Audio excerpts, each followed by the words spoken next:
this one looks like it might be a lot to think through, but it's actually surprisingly simple if you understand y-intercept form or slope-intercept form. This is an equation you should have seen before, and remember that m is the slope and b is the y-intercept.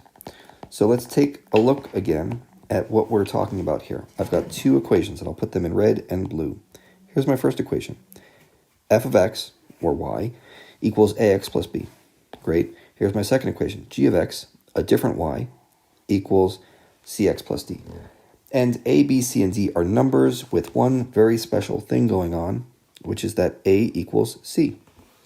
So what is a and what is c? Well, those are the slopes of these lines, which means they are equal to each other. They have the same slope. And now I want to know which of these statements right here could possibly be true. That's an important word, possibly. It's not must be, it's not cannot, it's possibly true. So, is it possible that the slope of one of these lines is greater than the other? Well, no, I just said they're equal to each other. So, statement 1 is impossible because a equals c. And likewise, the slope of one of these lines can't be less than the other one.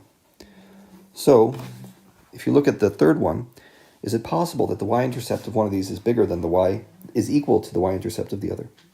Well, I didn't say anything about b and d. For all we know, they're equal. They could be 1,000,000. They could be negative 17. We have no idea. But it's possible they could be equal to each other. So this one looks okay. I'm going to say step 3 only. The key to this question is understanding what slope and y-intercept are, and then reading this part very carefully, that condition right there. If it was a equals b, or I don't know, b equals d, or a greater than c, it's going to be all sorts of different possibilities that you have here. So you have to read this one carefully.